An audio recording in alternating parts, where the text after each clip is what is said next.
আল্লাহর মুহাব্বত দেখো আর বলো হাযা কালামু রব্বি, এটা আমার রবের কালাম, এত মুহাব্বতের, এটা বুকে লাগাও আর তাকায় তাকায় বলো আল্লাহ কোরআনের নূর আমার সিনায় দান করে দাও, আমি পড়তে পারি না, পড়ার তৌফিক দান করো। এই কোরআন আমার সন্তানের সিনায় দাও, এই কোরআন আমার মেয়ের সিনায় দাও, আমার স্ত্রীর সিনায় তুমি কোরআনের নূর দান করো। মদিনার নবী বলে আল্লাহর কোরআন যদি তাকাইয়া তাকাইয়া দেখো তোমার জীবনে চোখের পাওয়ার নষ্ট হবে না। টাইম নাই, সারা রাত মোবাইলের মোরাকাবা করে তাকায়া তাকায়া, কোরআন দেখবে কখন? এই যুবক, শুধু তুমি যে দায়ী তা না, আমিও তো আমাকে নিশ্চিতভাবে পবিত্র বলতে পারি না, কারণ আমি মৌলবীর পকেটের ভেতরও গজবের মোবাইল আছে না নাই? হুজুরেরা গান শুনবে না, নাচ দেখবে না, বেঈমানের মাথা ঘুরাইলো। হুজুরদেরকে লাইনে নেওয়া যায় কিভাবে? মোবাইলের দিকে যেন নজর থাকে, এমন নজরের মোরাকাবায় যাবে, ওদিক দিয়ে জামাত চলবে, টের পাবে না। কয় গানের আওয়াজ দিব, কয় হুজুরেরা গান শুনবে না। তাহলে কি করা যায়? বেঈমানের বাচ্চাগুলো মাথা খাটাইয়া বলে ইউসুফ আর জুলাইখা বানাইয়া নাটক বানাও, পর্ব আকারে নাটক দাও, মুসা ফেরাউনের নাটক বানাও। কোন এলাকার এক সুন্দরী বেশ্যারে বানাইছে জুলাইখা, আর কোন এলাকার সুন্দর সুপুরুষরে বানাইছে ইউসুফ, বানাইয়া পর্ব আকারে নাটক। এবার হুজুর সময় পাইছে মোবাইলে মোরাকাবা। কেউ হুজুর আমনে মোবাইল নাটক, কোন গান নাই, নাচ নাই, তো কি দেখেন? ইউসুফ নবীর নাটক দেখি। ইউসুফের নাটক দেখতে গিয়া জামাত শেষ, খবর নাই। পর্বটার আর 5 মিনিট বাকি, আসতেছি, মাত্র আজান হলো। এমন দান্দায় পাগল হয়ে গেল, মোবাইলের স্ক্রিনে নজর, জামাতের খবর নাই। আজকে গেল জামাত, কালকে যাবে পুরা নামাজ। এবার আপনাদের কি উপায়? আমাদের তো আমরা বলে ফেললাম। আল্লাহ হেদায়েত দান করুন। অথচ আল্লাহর কোরআন দেখো চোখের পাওয়া যাবে না। এখন এই জমিনে এমন আমাদের জানা মতে আল্লাহর বান্দা প্লাস বান্দি আছে, 80 বছর বয়স, আম্মা জান বুড়ি হয়ে গেছে। এরপর খোঁজ দিয়ে দেখো নোয়াখালীর জমিনের ভেতরে কোরআন শরীফ তাকায় এখনো চশমা ছাড়া পড়তেছে। নোয়াখালী তো কোরআনের গোডাউন। এই নোয়াখালীর মুন্সি এরা সারা দেশ ঘুরে ঘুরে যাইয়া বাড়িতে খাইয়া, মানুষের বাড়ি খাইয়া কষ্ট কইরা এরপরে মানুষকে কোরআন শিখাইছে। কারণ নোয়াখালী কোরআনের গোডাউন। কেন? এই নোয়াখালীর সন্তান কারি ইব্রাহিম, উজানির কারি ইব্রাহিম মাওলার কোরআন তেলাওয়াত শিখছে গিয়া ওই দেওবন্দের সীমানায় ভারতে বাইতুল্লাহর কিনারায় যাইয়া এমন টান দিছে, মক্কার মানুষ সব পাগল হয়ে গেছে। নোয়াখালীর সন্তান এমন তেলাওয়াত করতে, যেই তেলাওয়াতের আওয়াজ পাইয়া পুকুরের মাছগুলো কান উঠাইয়া তেলাওয়াত শুনত। এই প্রশংসাটা করলাম আমগো বরিশালের এই যুবকেরা, এই যে প্রশংসাটা করলাম আমগো বরিশালের না তুমগো নোয়াখালী, এরপরও মানতে পারে না অনেক নিমক হারামেরা। উজানির কারি ইব্রাহিমের বাড়ি নোয়াখালী, এই নোয়াখালীর গৌরব, এটা যারা মানতে পারে না এরা সৃষ্টির নিকৃষ্ট নিমক হারাম। কেন মানতে পারে না? আমগো তো কোনো পীরা উলিয়া লাগে না, ওলিয়া উলিয়া মানি না। যারা বলবে ওলি মানি না, আউলিয়া মানি না, লিখে নাও তারা বুখারী শরীফ মানে না, কোরআন মানে না। যেই বলবে যে আমি কোন ওলি আউলিয়া মানি না, স্পষ্ট সে কোরআন মানে না, বুখারী শরীফ মানে না। কারণ বুখারী শরীফে আছে ওলিকে মানো, কোরআনে আছে আউলিয়াকে মানো। ওলি এক বচন, বহু বচন আউলিয়া। ওলির কথা আছে বুখারীতে, আউলিয়ার কথা আছে কোরআন শরীফে। অতএব যারা বলে আমি ওলি মানি না, প্রমাণ সে বুখারী মানে না। যে বলবে আউলিয়া মানি না, সে প্রমাণ কোরআন মানে না। এরপরও তার ইমান তাজা না ভণ্ড? আল্লাহ হেদায়াত দান করুন। আপনারা বারবার চিন্তা করেন ভণ্ড ভণ্ড করি কেন? ওরে ভণ্ড আমি কেন বলবো? রাসূল বলছেন আমার উম্মতের মুমিনেরা হিন্দু বৌদ্ধ ইহুদি খ্রিস্টান না, আমার উম্মত কারা? মুমিনেরা। ৭২ দল যাবে জাহান্নামে, এক দল যাবে জান্নাতে। রেকর্ড করো কলমের ভিতরে, গজবের মোবাইলে না। মদিনার নবী বলেন আমার উম্মত মুমিনেরা ৭২ দল যাবে জাহান্নামে, এক দল যাবে জান্নাতে। সাহাবায়ে কেরাম বললেন নবী যেই দলটা জান্নাতে যাবে তাদের পরিচয় কি? নবী যদি বলতেন আমি মুহাম্মদের যারা মানবা তারা নিশ্চিন্তায় জান্নাতে যাইবা, নবী এতটুকু বলেন নাই। নবী বললেন আমি মুহাম্মদকে মানার সাথে সাথে আমার ছাত্র উজ্জ্বল নক্ষত্র দ্বীনের হেদায়েতের বাতি সাহাবায়ে কেরামদেরকে যারা মানবে তারা জান্নাতে যাবে। অতএব যারা মুহাম্মদকে মানি মানি বইলা চাপাবাজি করে, সাহাবাদেরকে মানতে চায় না, সাহাবাদের বিরুদ্ধে ইশারায় বিরুদ্ধে কথা কয়, এদের চিহ্নিত করে নাও। খোদার কসম এরা শুধু বাংলার ভণ্ড না, এরা গোটা দুনিয়ার মধ্যে নিকৃষ্ট ইসলামের ব্যানারওয়ালা ভণ্ড।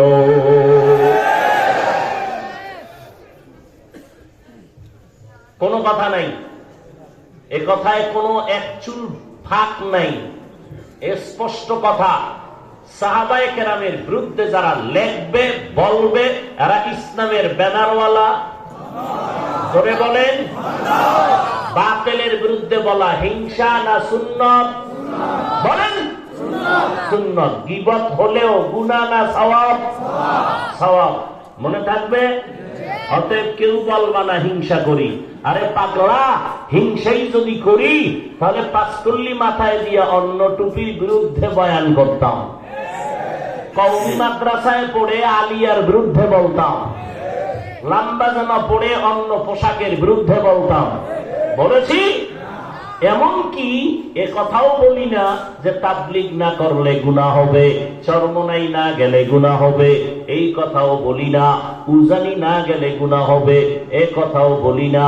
ও বান্দা দেওবন্দীদের কাছে না গেলে গুনাহ হবে, এ কথাও বলি না। কওমি মাদ্রাসায় যদি না পড়ো তোমার গুনাহ হবে, তাও বলি না। অন্তরেও কখনো ধারণা করি না পাঁচকল্লি টুপি মাথায় না দিলে তোমার গুনাহ হবে, একবারও বলি না। এরপরেও যদি তুমি বলো হিংসা করি, আমি মনে করব তুমি শিক্ষিত বড় শয়তান। তুমি হিংসার ডেফিনেশনই জানো না। হিংসা কাকে বলে তুমি চিনোই না। তুমি যদি বলো পাঁচকল্লি টুপি ছিঁড়ে ফেলে দাও, এটা মুসলমানের টুপি না। যদি বলো তাহলে এটার কি প্রমাণ? হিংসা না তাকওয়া? না, এটা তাকওয়া। আবু হানিফারে মুশরিক বলে গালি দিলে প্রমাণ তার ভিতরে তাকওয়া। আমরা জবাব দিলে হিংসা। ওমরে ফারুকের ভণ্ড বললে তাকওয়া, আমরা জবাব দিলে আমরা হিংসা করি। ইসলামদারে এইরকম রাবার বানায় ফেলাইছো, মনের মতো যেভাবে ব্যাখ্যা দিবার এটাই দিন, এটাই ইসলাম। তা দেওবন্দীরা জিন্দা থাকতে তোমাদের ভণ্ডামি এ জমিনে বাস্তবায়ন হবে না ইনশাআল্লাহ, কোনদিন হবে না। 100 বছর নয়, 1000 বছরও লিখে রাখো। আমি যেই লাইনে আছি আহলে হকের ব্যানারে, আমার প্রজন্ম তারাও এই লাইনে আসবে আহলে হকের ব্যানারে। কি কওমিরা মূর্খ? দাঁড়ান মিয়া, কওমিরা মূর্খ, কওমিরা দুনিয়ার হাব ভাব বুঝে না, এরা চার দেওয়ালের মাঝখানে থাকে, এগো জমিন সম্পর্কে জ্ঞান নাই। কওমির সন্তান বলে যাই লিখেরা, কওমির সন্তান আফম খালেদ সাহেবের বয়ান শুন, বুঝার মতো পাওয়ার আসেনি। পটিয়া মাদ্রাসার মোহতামিম ওবায়দুল্লাহ হামজা দামাত বারাকাতুহুমের বয়ান শুন, বুঝার মতো এলেম আসেনি।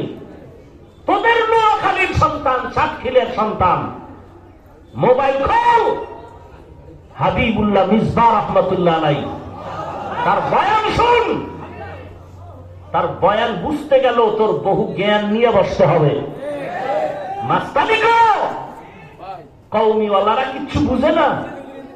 গোটা পৃথিবী আজকে ইসলামের আলো জ্বালাইতেছে এই দেওবন্দীদের আলো দিয়ে। বাংলার জমিনের আনাচে কানাচে কওমিওয়ালারা কথা বলতে পারে না, আর এখন কওমির বক্তা ছাড়া বয়ান জমে না। কথা ঠিক? এই হিংসাই তো মরক। হিংসা সব আঙ্গ ভিতরে ঢুকছে। আল্লাহ মাফ করেন, আল্লাহ হেদায়েত দান করেন। যুবকেরা রাগ করিও না, আমার জিন্দেগির সব বয়ানের স্লোগান দুইটা তোমার কলবে ঢুকাতে চাই। পায়ে ধরা লাগলো ধইরা, সেই স্লোগান দুইটা কি? জীবনে যতদিন বেঁচে থাকবি গোলামি করবি আল্লাহর, আদর্শ মানবি মদিনা। কোন বক্তা, কোন পীরের গোলামি করবি না, কোন ব্যক্তির আদর্শ মানা যাবে না, হারাম। গোলামি কার? আদর্শ মদিনার। মনে থাকবে? হ্যাঁ, বিশ্বাসকে মানবা, আল্লাহ আল্লাহকে মানবা, বক্তাকে মোহাব্বত করবা, ইমাম সাহেবকে মোহাব্বত করবা। কতক্ষণ? আল্লাহ আর আমার রসুলের আদর্শ মানবেন যতক্ষণ। রসুলের আদর্শ কি? সাহাবাদের গালি দেওয়া। অতএব যেই বক্তা সাহাবাদের বিরুদ্ধে বলে, বুঝা গেল সে রসুল মানে না। যে রসুল মানে না, সে বক্তাকে মানা যাবে না। এবার তুমি নাউজুবিল্লাহ একটু চিন্তা করে খাও, কারণ তোমার হুজুরে যদি কয় তো আউজুবিল্লাহ বলতে হবে, নাউজুবিল্লাহ না। তবে রেজাল্ট নিয়ে নাও। তোমার বক্তা সাহেব কালেমাকে কুফরি বলার কারণে, তোমার বক্তা রসুলেরা ভুল করেছেন বলার কারণে, তোমার বক্তা সাহেব কোরআনে ভেজাল আছে বলার কারণে যেমন বেঈমান, তুমি ভক্ত হইয়া প্রতিবাদ না করে চুপ থাকলে তুমিও বেঈমান। তাবলিগে তাবলিগে লাগছে, নো, তাবলিগে তাবলিগে লাগে নাই। ওই যে আমরা গোলামি করি আল্লাহ, আদর্শ মানি মদিনার, মুরব্বীরে মানবো কতক্ষণ? আল্লাহ রসুল মানবেন যতক্ষণ। হঠাৎ করে দেখছি মুরব্বী আল্লাহ এবং রসুলকে মানার লাইন থেকে দূরে, আমরাও দূরে। ক্লিয়ার কথা, কোন ভেজাল নাই। আমরা কালা চশমা পরি নেই, আমাদের চোখ কান সব ঠিক আছে, আলহামদুলিল্লাহ। আল্লাহ কবুল করেন। নামাজ লাগবে নি না? তোমার বক্তা সাহেব মাফ করাই দিছে? কোন পীর সাহেব মাফ করাইছে?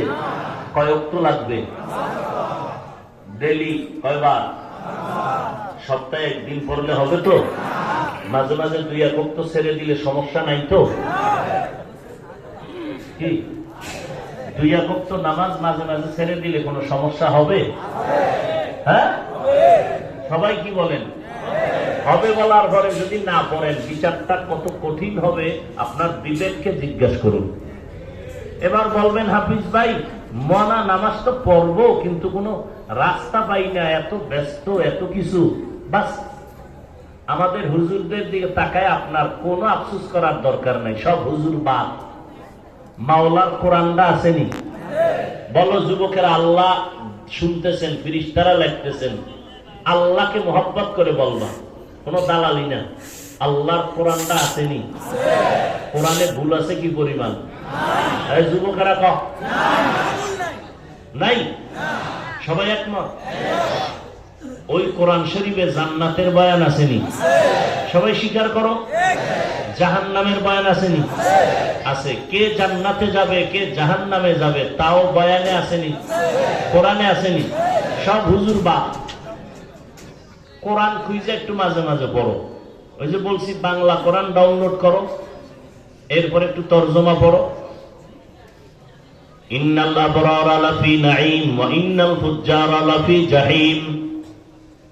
আল্লাহ স্পষ্ট বলে দিলেন, নেক আমল যারা করবে তারা জান্নাতের পথিক, যারা গুনাহ করবে তারা জাহান্নামের পথিক।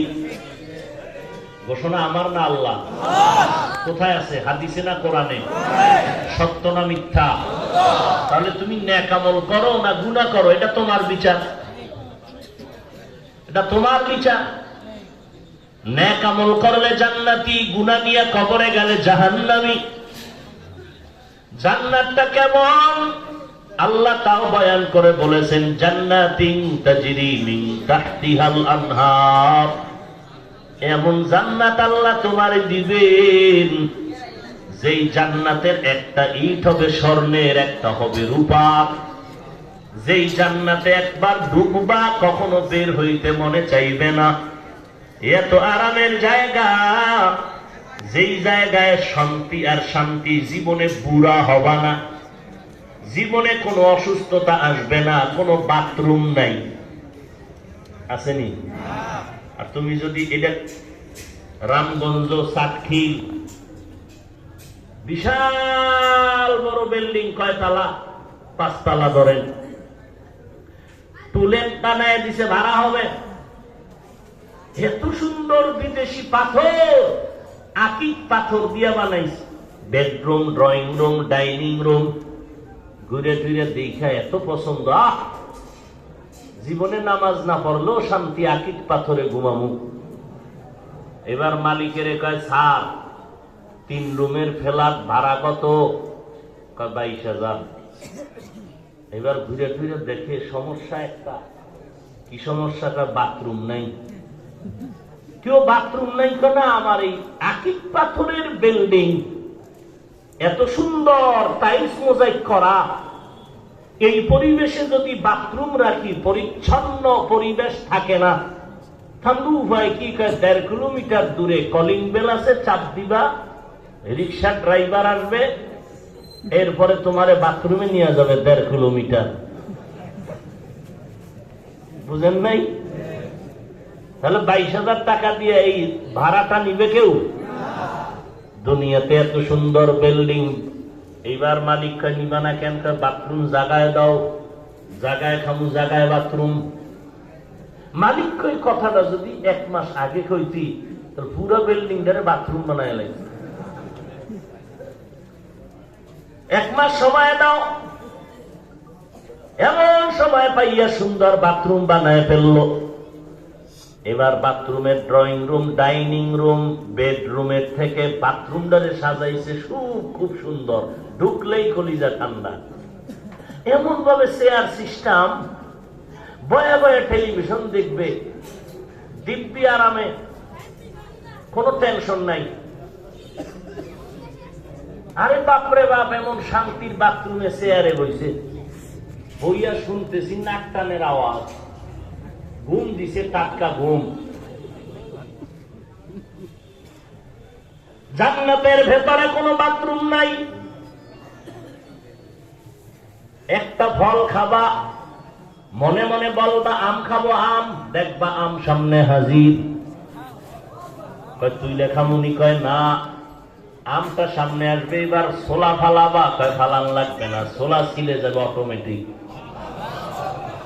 এই মরার আগে আরো তো হায়াত পাবি যুবকেরা, আরো দেখবি ওই আখেরাতেরটা মাওলায় দুনিয়াতে কিছু নমুনা দেখায় দিবি, নমুনা দেখায় দিবি। অটো সুইচে টিপ দেয়, জানলা খুলে যায়, সুইচে টিপ দেয়, নিচতলায় খাড়াই দিছি, হঠাৎ করে দেখি 13 তলায় দাঁড়াই রইলাম।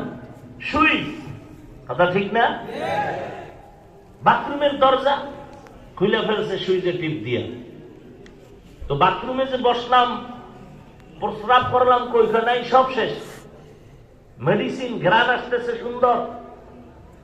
এই রকম খানা মেশিনে টিপ দিছে, সামনে খানার প্লেট হাজির। দুনিয়াতে এই সিস্টেম এখন চালু হয়ে গেছে। খানা সামনে হাজির, টিপ দিছে, খানা হাজির। কি কি খাইবা তুমি এখান থেকে বাছাই করে নাও।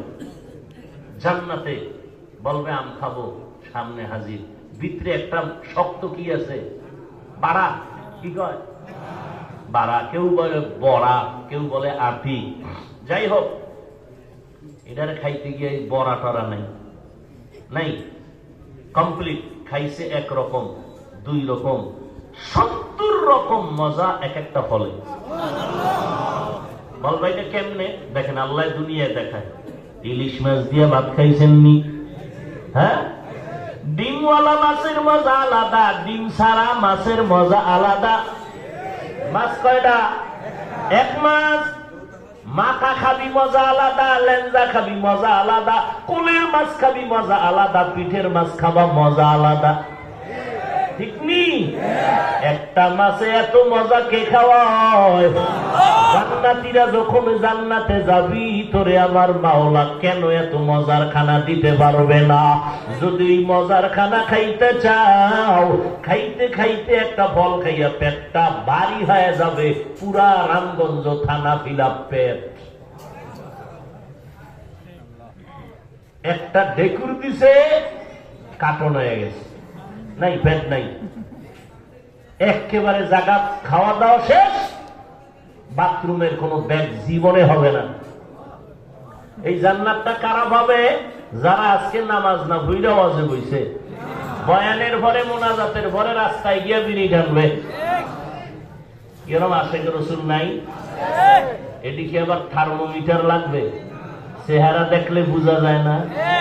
ঠোঁটগুলো কি সুন্দর গোলাপের পাপড়ির মতো লাল বিড়ি টানার কারণে।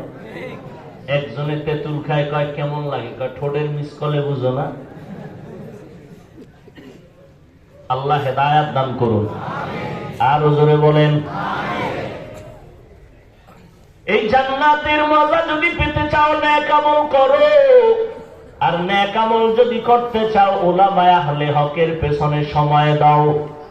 দুনিয়া বুঝলি রে কপাল পোড়া, আখিরাত কেন বুঝো না? বড় ডাক্তার যদি হতে চাও, লেখাপড়া সার্টিফিকেট যথেষ্ট না, উল্লেখযোগ্য অভিজ্ঞ ডাক্তারের পেছনে সময় লাগাইয়া বড় হয়।